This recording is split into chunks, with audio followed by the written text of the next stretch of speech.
boa noite. Estamos aqui mais uma vez para dar início ao nosso trabalho da noite de hoje. Queremos convidar aqui a nossa companheira Isabela, que faça a leitura da noite de hoje. Com você.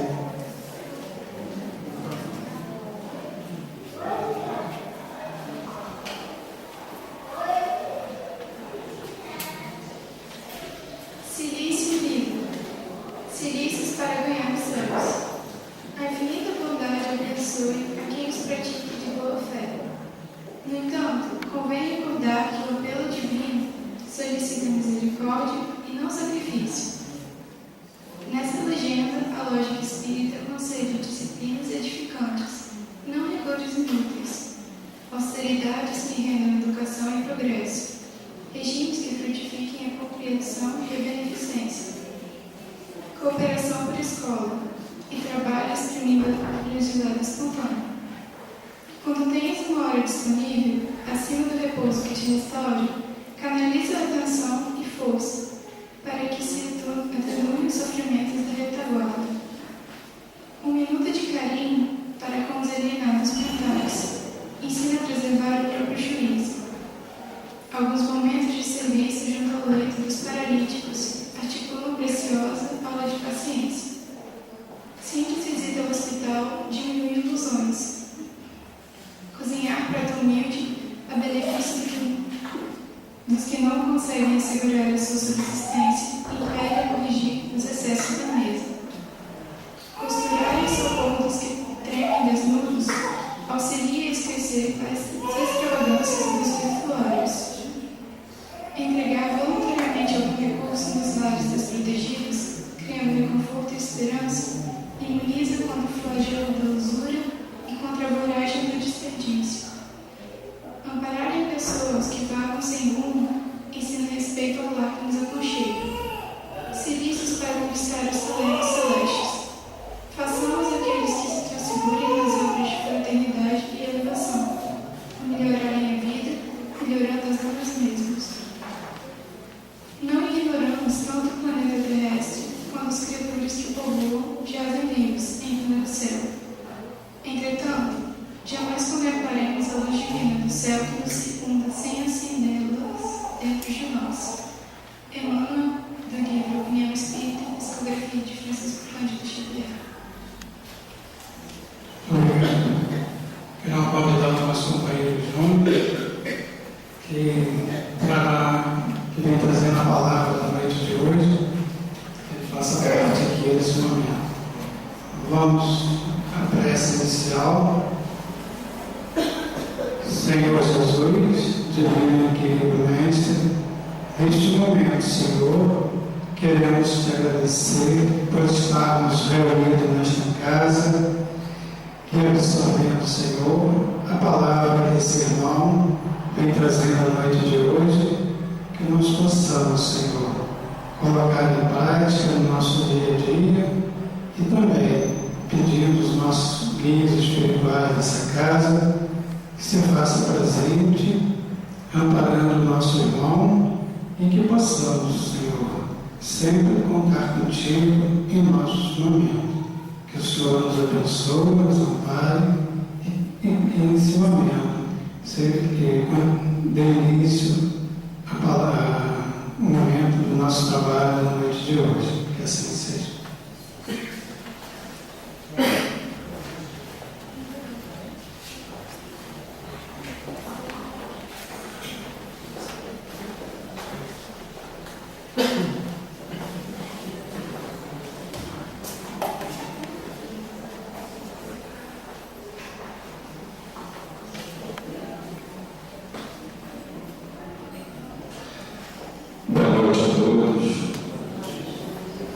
Que Jesus possa nos amparar nessa noite, a todos nós aqui presentes, encarnados e desencarnados, para que possamos aproveitar no máximo esse estudo que nós trouxemos na noite de hoje, que é o estudo do Evangelho, tão importante. E cada dia que a gente escuta um pouco mais do Evangelho, nós vamos começando a perceber as lições que o Mestre Jesus nos trouxe e que ainda não interiorizamos. Nós precisamos interiorizar mais o Evangelho dentro de nós e não ficar somente como um aprendizado, porque aí seria teoria. Nós precisamos acolher o Evangelho, estudar o Evangelho, interiorizar o Evangelho e exteriorizar esse Evangelho em forma de atos, né? Em forma de trabalho para toda a humanidade, né? Começando no nosso lar, na nossa casa espírita, enfim, colocar em prática, queridos irmãos. E o que a casa nos pediu foi o estudo do Evangelho, capítulo 18, muitos os chamados, poucos os escolhidos. Essa parábola do festim da bodas, item 1 e 2, nós vamos esmiuçar um pouquinho esse ensinamento. Quem veio na semana passada, na palestra da Claudinéia, ela fez um apanhado da época de Jesus, né? Então nós não vamos aí entrar em muitos detalhes daquela época, mas é preciso pelo menos alguma coisa referente àquele povo que vivia lá, né? Que eram os hebreus, os judeus, né? Por que Jesus nasceu no meio daquele povo? A Claudinéia, ela nos explicou porque era o único povo monoteísta naquela época sobre a terra. É claro que a ideia de um Deus único, a ideia de um ser único, criador de tudo, já existia na mente de muitos há séculos e séculos antes da vinda de Jesus, né? Existia na mente de algumas pessoas, de alguns pensadores, existia como forma de pequenos grupos, né, que se afinizavam, mas nunca foi realmente isso colocado para a massa, né? O povo em si não tinha conhecimento e o povo daquele pequeno lugar ali na Galileia acolheu esse Deus monoteísta. E naquela época, nós, de Moisés até Jesus, né, a lei olho por olho, dente por dente, nós tínhamos um Deus assim que despertava medo, que despertava angústia, mas que continha aquele povo ainda ignorante, né? E mesmo depois da vinda de Jesus, muito se foi usado da palavra do próprio Mestre para que os defeitos humanos ficassem estampados na figura do nosso Deus e Criador, né? Um Deus que castigava, que sofria, que preferia, com todos os defeitos e virtudes, enfim, do que o ser humano tinha.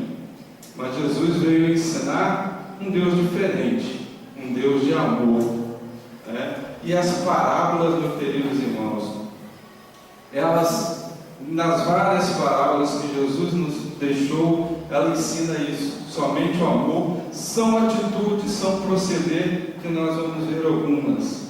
Na questão 625 do Livro dos Espíritos, Kardec pergunta: qual o tipo mais perfeito que Deus tem oferecido ao homem para lhe servir de modelo? É uma palavra bem curta dos Espíritos: Jesus. Bom, nessa parábola, meus queridos irmãos, nós veremos que o cristianismo e o espiritismo representam a celebração da boda de um grande e rico proprietário. Que proprietário, que rei é esse? Primeiro nós vamos ver um pouquinho sobre esse povo que lá se encontrava. Era hebreu, era judeu, israelense. Isso causa muita confusão às vezes quando a gente vai estudar, né? Alguns de nós ainda não conseguem definir o que é judeu, o que é hebreu. Hebreu é um termo usado desde a época de Abraão, né? A primeira vez que a gente pode notar isso lá no Velho Testamento, está escrito assim: porém, veio um que escapara e o contou a Abraão, o hebreu. Então, todo aquele povo que habitava ali, eles eram filhos de Abraão, né? Eram também chamados hebreu. E o termo judeu surgiu quando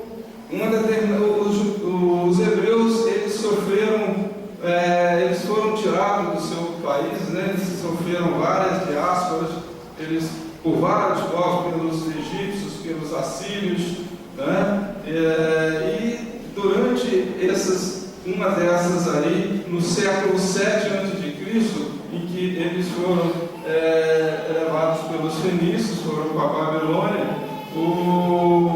nesse cativeiro existia junto com eles um profeta chamado Ezequiel, e esse profeta ele relatou que em 70 anos eles seriam libertos.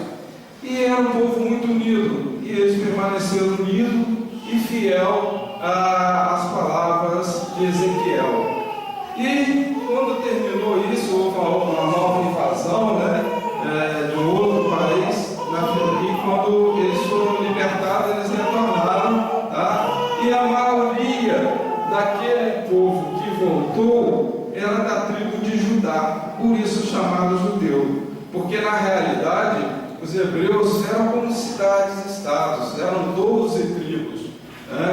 O reino de Israel, que tinham 10 tribos, ficava ao norte, e tinha lá como patriarca dos pais, né, que era Jacó. E no reino do sul, que era também chamado reino de Judá, era um patriarca, que era José, que tinha 2 tribos, os 2 filhos de José. Então a maioria que voltou era justamente dessa tribo de Judá. Então por isso o termo judeu, que é também a mesma coisa, eles são hebreus ou judeus.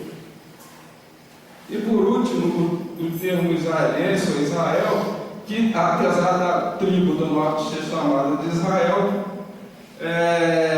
israelense é o novo estado, né, que foi fundado a partir da Segunda Guerra em 1947, se eu não me engano, né? Porque os judeus ficaram fora desde o ano 135 depois de Cristo, quando eles foram expulsos pelos romanos, e retornaram 1800 anos depois, né, agora no meio do século 20. Então, o Estado de Israel. Então, usa-se o termo israelense mais para aquele povo que mora em Israel, porque em Israel não tem só judeu, tem católico, tem apostólico, tem evangélicos, enfim, quem não é da religião judia se chama israelense, tá? Mas o judeu é um povo, né, que tem como professa a religião judia, ok?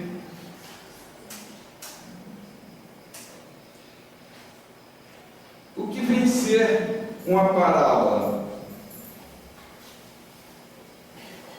Do grego parábola significa uma narrativa curta. Sua característica é ser protagonizada por seres humanos e possuir sempre uma razão moral que pode ser tanto implícita como explícita.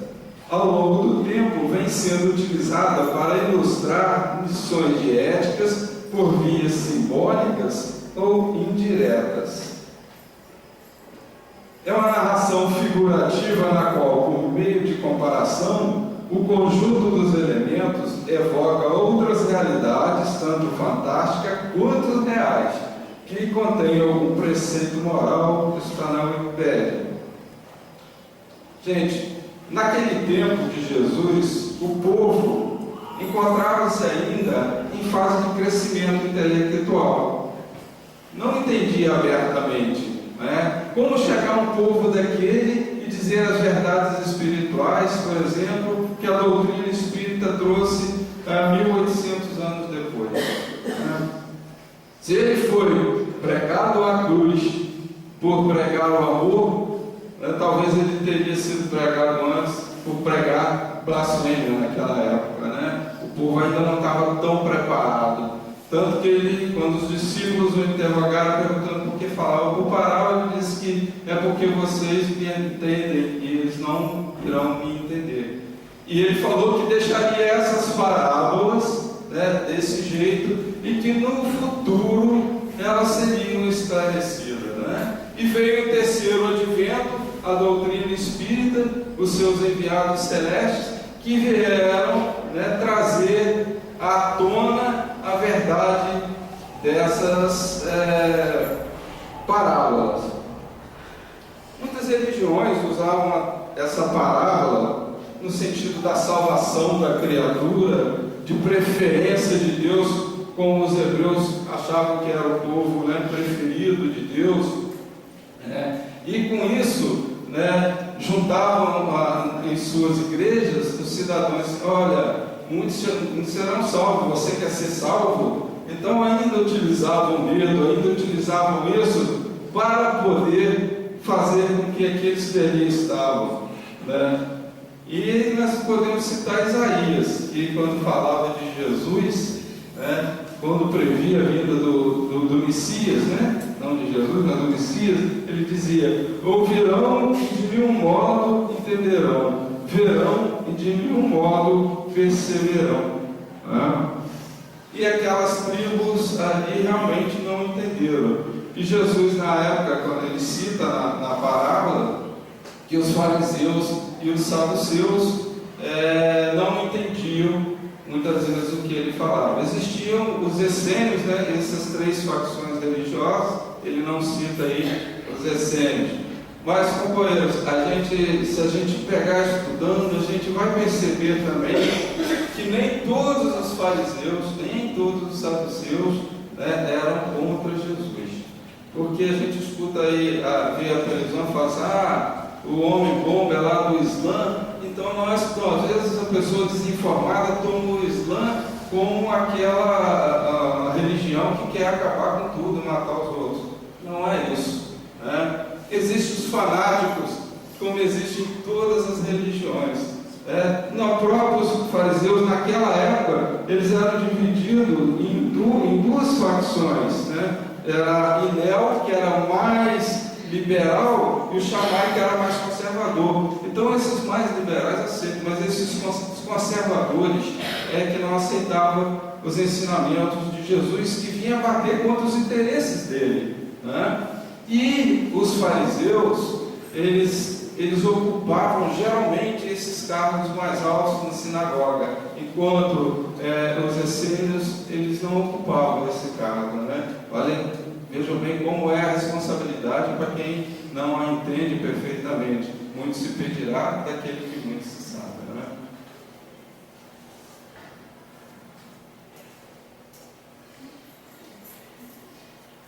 O reino dos céus, agora nós vamos ler a parábola, tá? Para que nós possamos ir esmiuçando as partes dela.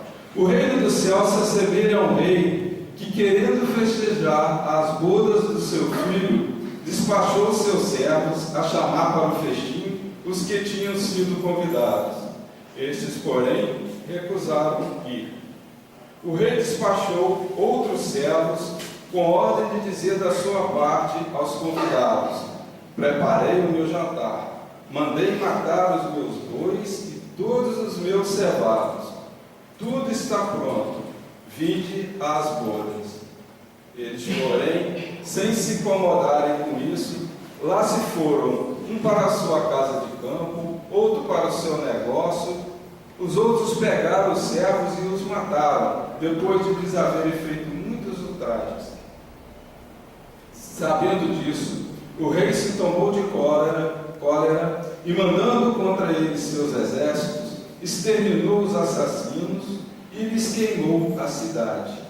Depois disse a seus servos: o festim das bodas está inteiramente preparado, mas os que para ele foram convidados não eram dignos dele. E depois as encruzilhadas, e chamai para as bodas todos quantos encontrardes. Os servos então saíram pelas ruas e trouxeram todos os que iam encontrando, bons e maus. A sala das bodas se encheu de pessoas que se puseram à mesa.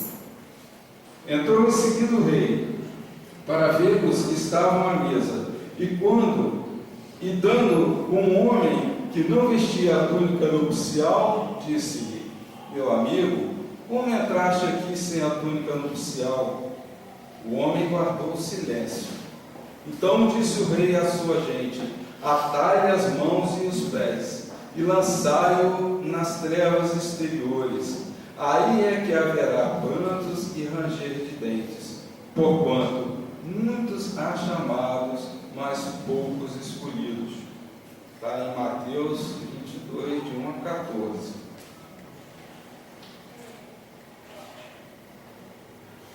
Bom, nós vamos agora pegar o papel de cada ator, cada um desses atores e cada um dos eventos dessa parábola, para mais à frente a gente começar a estudar. O que representa essas figuras que Jesus coloca na parábola? O rei, obviamente, é o nosso Pai, é o Deus Criador, né, de todos nós, Criador do universo. O filho é Jesus, o filho que naquela parábola vai receber a festa. As bodas do Filho é a chegada do Evangelho na terra. Aquele festim é justamente aquilo que o Filho vem trazer para todos nós. O banquete nupcial, aquele banquete que iriam participar aquele povo, é a comunhão entre os dois planos da vida, né? Porque ali estariam todos aqueles participantes da festa, e o mundo espiritual vai interagir. Era chegada a hora da união, da aproximação, né, do mundo espiritual com o mundo terreno, com os encarnados, nossos irmãos desencarnados conosco, né? Houve um bom atraso contra isso, sabemos nós, mas que mais na frente foi recuperado. E esse banquete era para que essa comunhão iniciasse, né? Houvesse naquele momento da vida de Jesus para frente, um entendimento maior sobre o plano espiritual. O reino dos céus, representando a vida celestial, a vida, né, pós-morte, né? Os enviados do rei, que todos nós já estudamos, que são os profetas, os apóstolos e missionários, né, que vieram antes de Jesus, preparando o terreno, né, naquela época chamada de profetas, né, antes da vinda de Jesus, e depois os apóstolos,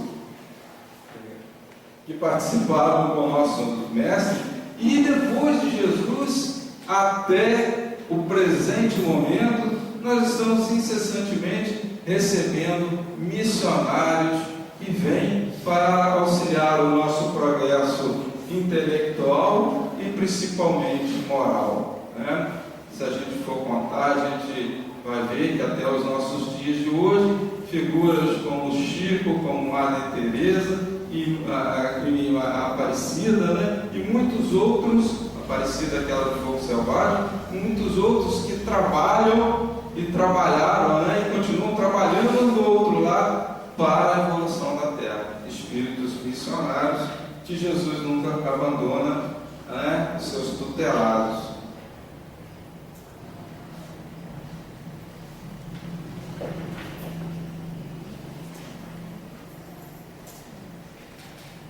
O jantar e as iguarias oferecidas naquele banquete são os ensinos espirituais que fortalecem o espírito.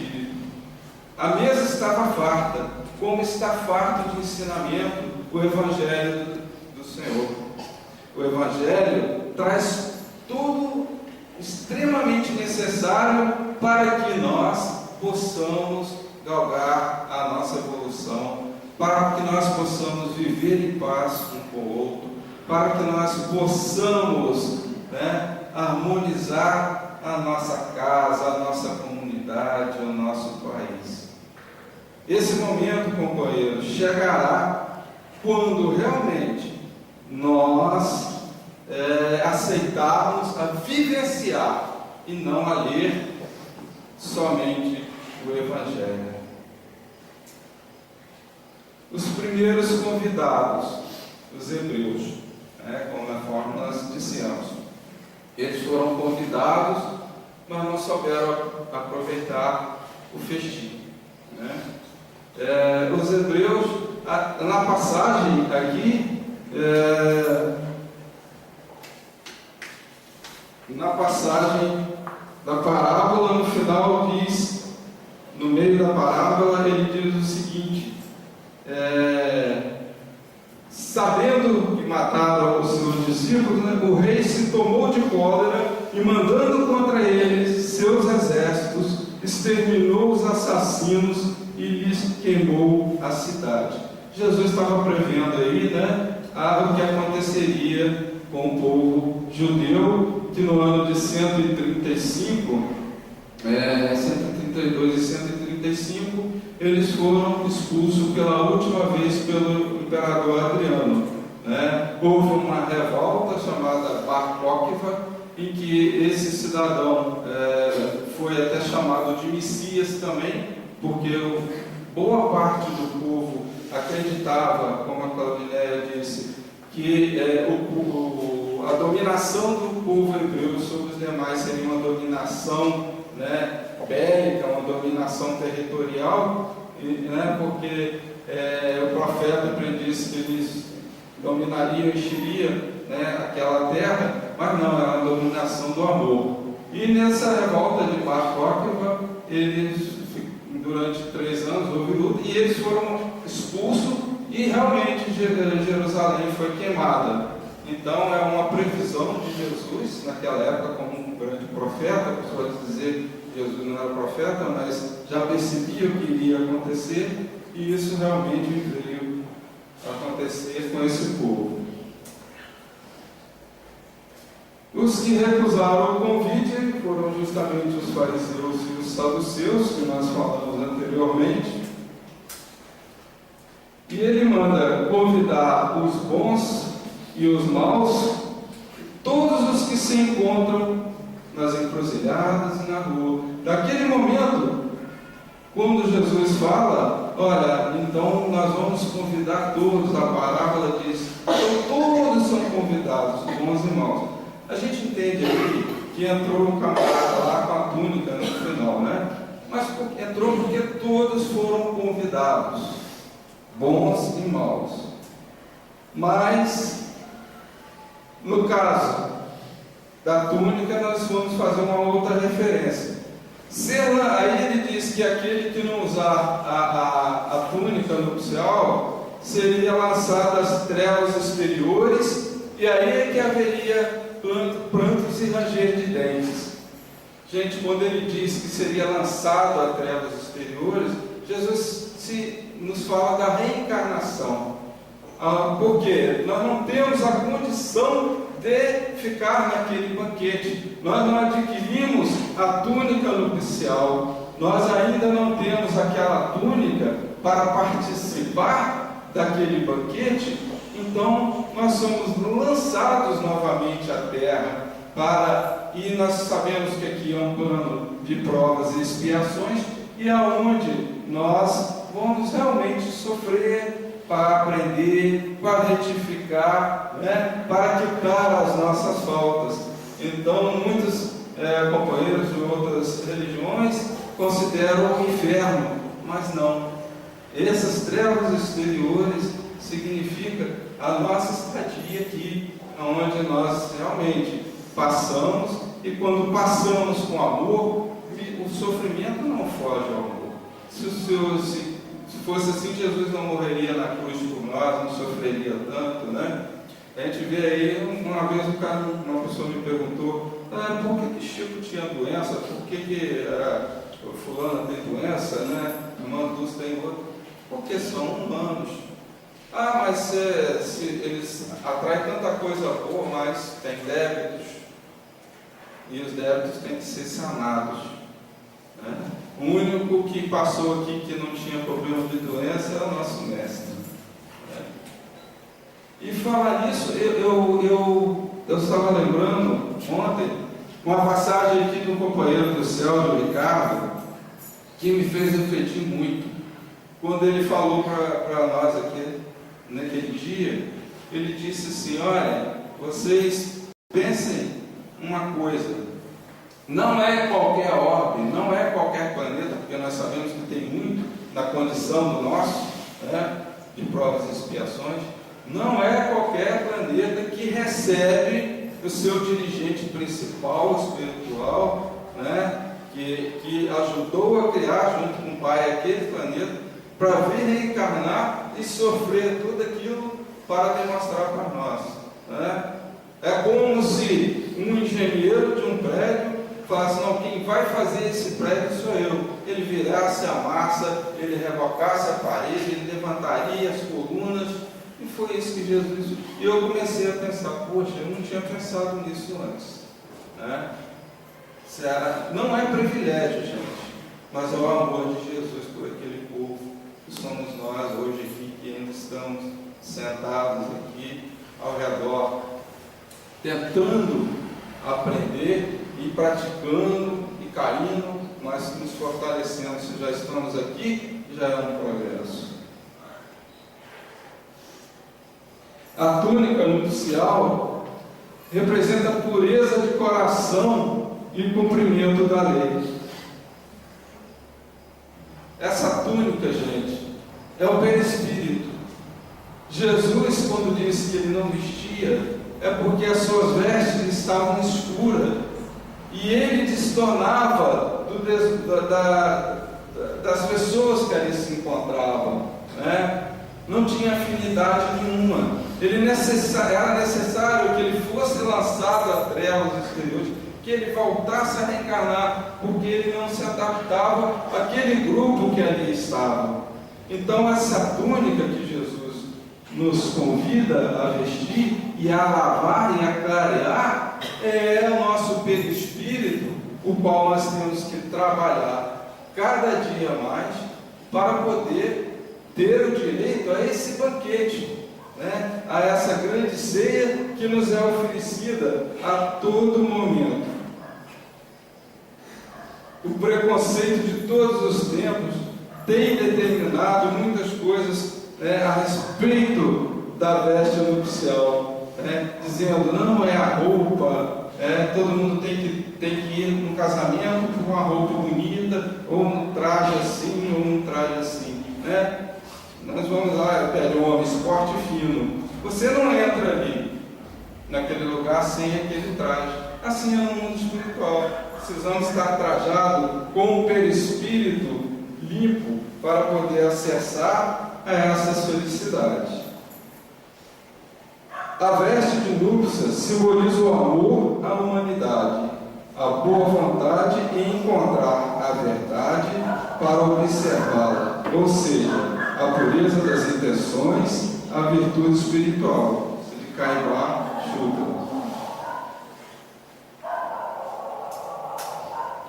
Mas nós temos aí algumas coisas que nos impedem a progredir, que nos impedem a clarear as nossas vestes.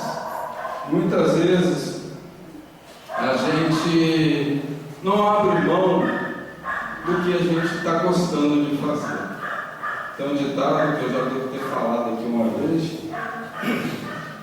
que diz, ele me acompanha, mas eu tento dizer o seguinte: tempo nós nunca temos, nós temos prioridades.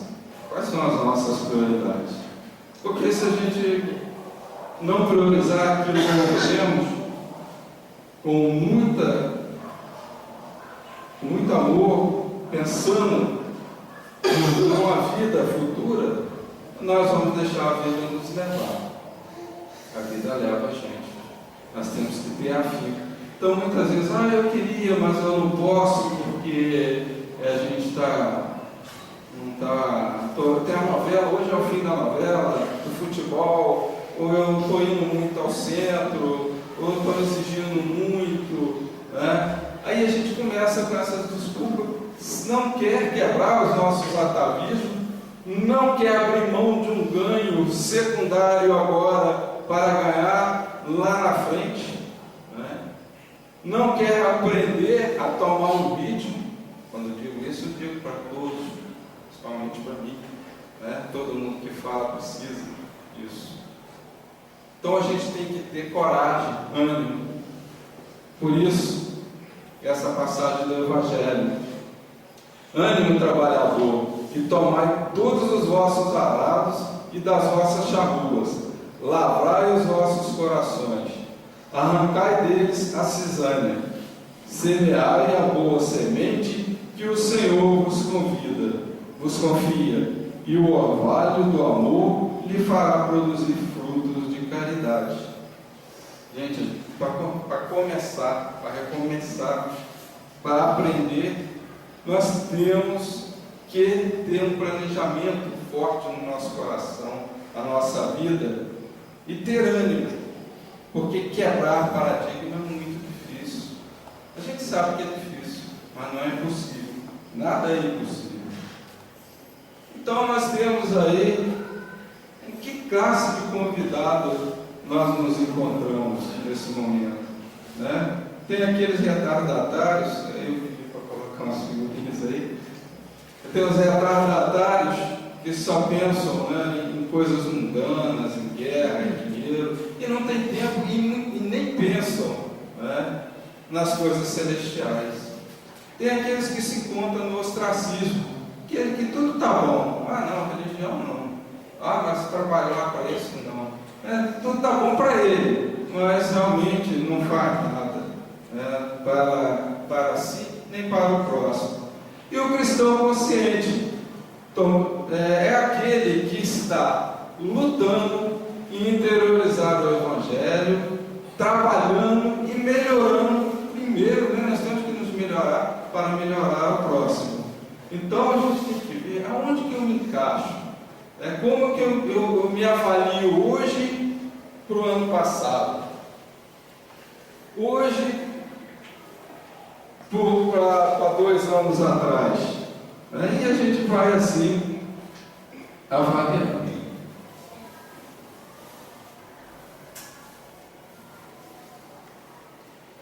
Não somos responsáveis por aquilo que não sabemos.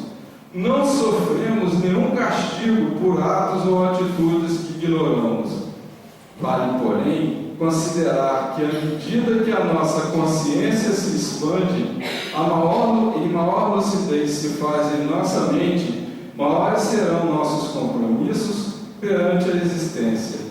Podemos pretextar ignorância, mas se tivermos consciência de nossos feitos, isso sempre será levado em conta. Renovando atitudes de Ravel, psicografia de Chico. Então, muitos pedirá aquele que muitos sabem. Hoje, a gente já tem conhecimento, a gente já tem como discernir o bem e o mal. Qualquer coisa que a gente deixe de fazer, nós estamos naquele do ostracismo. Nós estamos em cima do muro, né? Como diz o parágrafo. Às vezes um amigo meu falou assim: não ficamos nem em cima do muro, nós estamos atrás do muro. Então, está difícil, nós estamos até lá atrás. Não é assim não. A gente está lutando para vencer as nossas dificuldades. Mas a gente tem que colocar força. Cada dia mais força.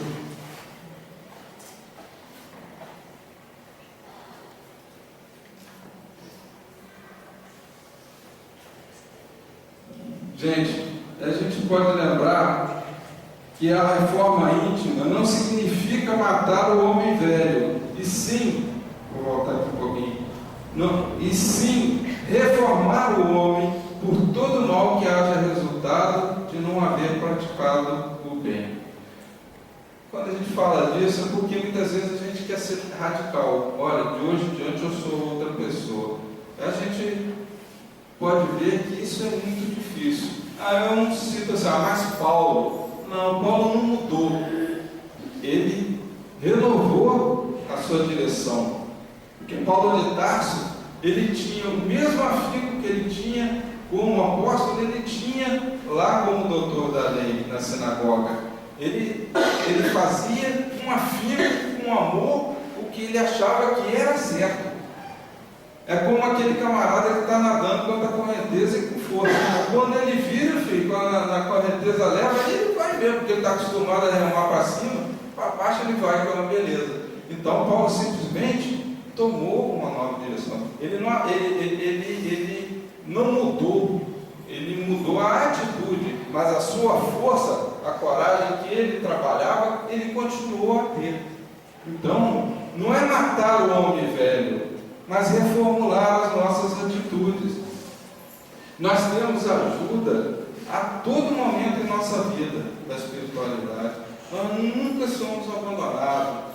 A nossa existência aqui, ela é um planejamento sério. Nós temos ajudas de vários companheiros da espiritualidade. Nós temos ajuda dos nossos protetores, enfim, daqueles que nos precederam na família.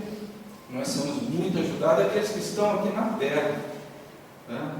Mas cabe a nós a escolha nessas questões da mudança, de progresso, de renovar as nossas atitudes. Cabe a nós. Convite a todos, esse é um Espírito de Verdade, psicografia de Chico, né? E o Espírito Emmanuel. Disse Jesus, referindo-se à divina ascensão: serão muitos os chamados e poucos os escolhidos para o reino dos céus. Isso quer dizer que, sem chamada, não há escolha. Mas se estamos claramente informados de que a chamada vem de Deus, atingindo todas as criaturas na hora justa da evolução, só a escolha, que depende do nosso exemplo, nos confere caminho para a vida maior. Viu, meus companheiros? Espírito de Verdade. Nós somos insistentemente chamados, mas é necessária a escolha. Essa escolha tem que ser feita. E é aí que nós titubeamos muitas vezes. Alvin Toffler, se eu não me engano, eu ouvi a Marisa falar sobre ele uma vez. Ele diz o seguinte: os analfabetos do século XXI não serão aqueles que não sabem ler nem escrever, mas aqueles que não sabem aprender, desaprender e reaprender. Né? O que ele quis dizer com isso? A gente pode até trazer isso para a doutrina espírita. Porque muitas vezes o que a gente achava que era certo não é mais. Até Kardec falou: olha, se algum dia a ciência provar que o que está escrito está errado, a ciência vai ter a prioridade. Porque muitas vezes nós não temos não estava no momento de receber aquele ensinamento.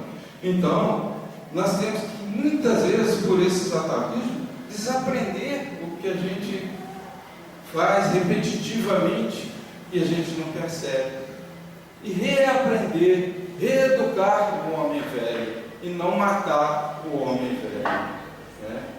E com isso, meu irmão, para que nós possamos conseguir fazer isso somente com a palavra, né? A vontade, que foi muito já trabalhada nessa casa, foi tema de estudo, foi tema, né, de palestra, foi tema, teve uma parte no Carnaval de 2002, ao qual alguns slides aí foram tirados, né?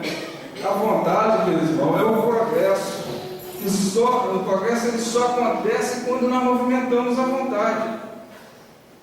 Ela simplesmente nos impulsiona para frente, para onde nós queremos ir, tanto para o bem quanto para o mal, né? Mas no nosso caso, para o bem, muita força de vontade. Se já chegamos até aqui, é porque temos essas virtudes, né? E o nosso processo de aprendizado, ele se baseia muito no processo de erros e acertos.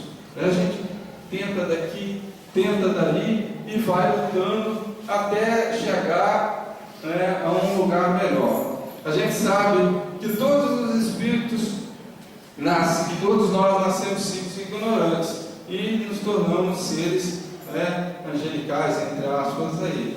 Mas evolui mais rápido, segundo os Espíritos, está lá no livro dos Espíritos, aquele que menos erra. Né? E para a gente errar menos, só estudando, porque nós precisamos da teoria para que a prática seja bem feita, bem efetuada. Né? Essa é do Redentor, de Edgar Armonde. O banquete de início oferecido a todos, e ao qual muitos não compareceram, significa a comunhão dos que foram iniciados nas verdades eternas, e a eles é que foi entregue a veste nupcial.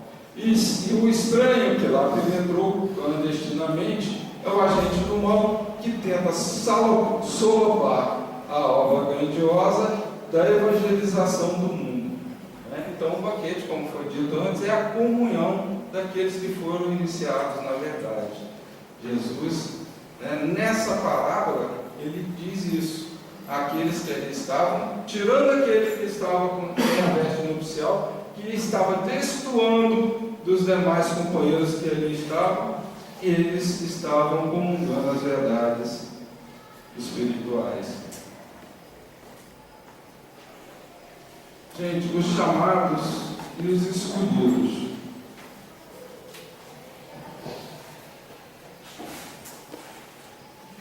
Estejamos convencidos de que ainda nos achamos a longa distância do convívio com os eleitos da glória celeste, né? Dos companheiros lá de cima. Entretanto, pelo chamamento da fé viva que hoje nos traz ao conhecimento superior, guardemos a certeza de que já somos os escolhidos, com certeza. Nós somos escolhidos em quê? Para a regeneração de nós mesmos, a nossa mudança. Jesus nos convida. Esse é o chamamento para a nossa regeneração. Para o esquecimento de todas as faltas do próximo, de modo a recapitular com rigor as nossas próprias imperfeições, redimindo-as. Olha, esquecer as faltas que cometem, né, que nos afetam, e ao mesmo tempo, né, ver essa falta e fazer com que, poxa, será que eu faço isso? É um chamamento. Se eu faço isso com alguém, que muitas vezes a gente não percebe os pequenos males que nós semeamos. Muitas vezes nós não percebemos isso. Não sei se vocês já viram acontecer, mas acontece sim. Nós somos escolhidos para o perdão incondicional em todas as circunstâncias da vida. Perdoa 70 vezes 7 vezes. Se vocês verem aí, todo pedacinho tem uma parábola de Jesus que pode ser encaixada. Para a atividade infatigável da confraternização verdadeira, amar ao próximo. Para auxiliar os que erram. Para ensinar os mais ignorantes do que a nós mesmos. Ignorantes no sentido de entendimento, né? Porque nós não podemos acumular tesouros de conhecimento. Aquilo que nos é dado é como empréstimo, né? Mesmo conhecimento, nós levamos conosco. Mas foi a bondade divina que permitiu para que nós conquistássemos aquele conhecimento. E o conhecimento, ele não pode ficar restrito, ele tem que ser amplificado, ampliado. Somos escolhidos para suportar o sacrifício no amparo aos que sofrem, ainda sem a força da fé renovadora que já nos robustece o Espírito. Nós somos convidados a esse sacrifício, mesmo ainda não estamos preparados para ele. Eu não estava preparado para tanta dor, eu não estava preparado para sofrer tanto, eu Eu não estava preparado para sofrer esse golpe nesse momento da minha vida, mas estava sim, porque Deus não coloca coisas pesadas em ombros fracos, né? Além de Deus.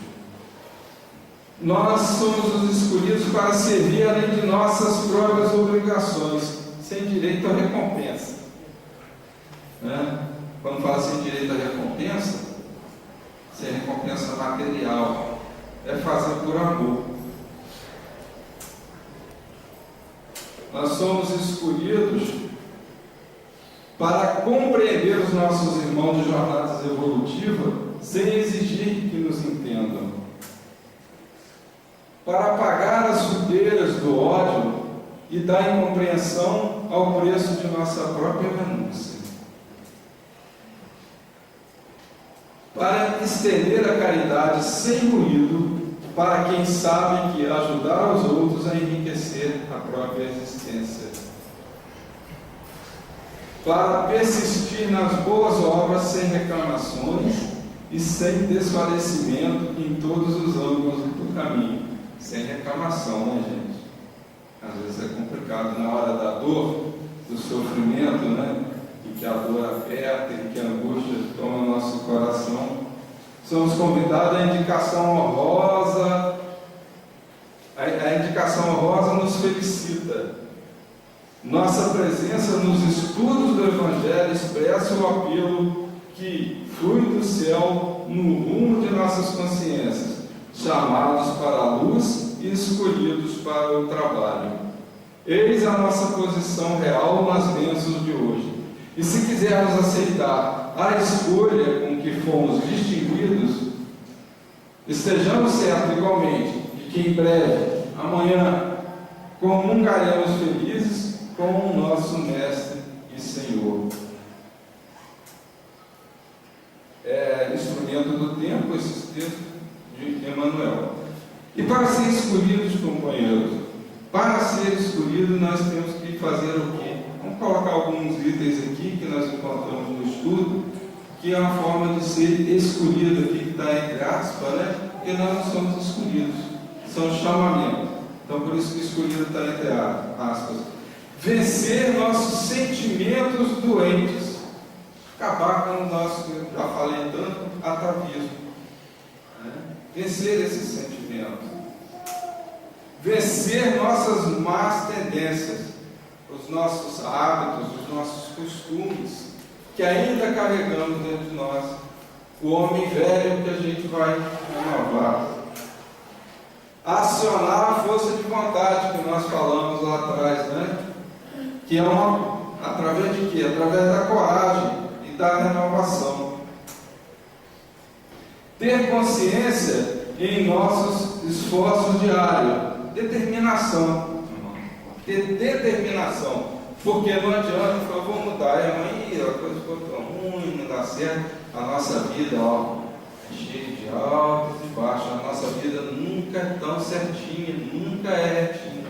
Então, quando nós estivermos lá embaixo, não vamos desanimar não, porque nós vamos passar essa linha e vamos estar por cima, né? Como diz Chico, tudo passa, aquela frasezinha que ele colocava. Nós temos que ter constância, determinação para continuar, para lutar e vencer isso. Senão nós vamos ficar estacionados. Educar nossos pensamentos e sentimentos. Vigiar e orar. Né? Porque se nós não educarmos os nossos pensamentos e sentimentos, nós vamos começar a exteriorizar tudo aquilo que nós temos dentro de nós. Se nós não estamos fazendo aquilo que sentimos de mau pensamento, já é uma evolução, né? Mas nós temos que acabar com esse tipo de pensamento, educando. Conhecimento e exemplificação da verdade, praticar, né? Se eu conheço o Evangelho e conheço ali as passagens, eu tenho que praticá-lo. Renovar nossos registros de memória com vibração de luz e de amor. Aí que está aprender e repreender, né? Alvin Toffler. Aí que nós temos que estar sempre reaprendendo e reconquistando. porque senão nós vamos estacionar. Essa aí é do Centro Espírita Bom Jesus. Precisamos reconhecer que temos limites, porém não podemos esquecer que às vezes são limites de nossas pretensões, os obstáculos naturais, as vicissitudes da nossa vida, da vida terrena. Algumas vezes não estamos dispostos a abrir mão do ganho secundário ou prazer imediato que uma atitude ou comportamento proporciona a nós. Segundo os Espíritos, não há mal irresistível. O que falta é força de vontade para querer vencer, superar. E a veste nupcial, companheiros, é esse perispírito que nós temos que trocar. Nós sabemos que ele está ligado ao orbe que a gente habita, mas nesse mesmo orbe nós temos, aquele perispírito, aquele companheiro mais evoluído e aquele menos evoluído, e aqueles que estão caminhando como nós. Então o perispírito, quanto à forma somática, obedece às leis de gravidade no plano que afina. Nossos impulsos, emoções, paixões e virtudes deles se expressam fielmente. Por isso mesmo, durante séculos e séculos, nós demoraremos nas esferas da luta carnal ou nas regiões que lhes são fronteiriças, purificando a nossa indumentária e embelezando-a a fim de preparar, segundo o ensinamento de Jesus, a nossa veste nupcial para o banquete do serviço divino. Roteiro de Emmanuel Xavier. Que Deus nos concede a cada dia uma página de vida nova no livro do tempo. Aquilo que colocamos nela corre por nossa conta, é de Chico, isso é bem interessante. As obras aqui consultadas pela casa, e assim a gente agradece. Espero que nessa noite nós tenhamos conseguido trazer algum esclarecimento, se atingir pelo menos a um, como diz, pelo menos sensibilizar a um, é uma grande obra, Chico falava.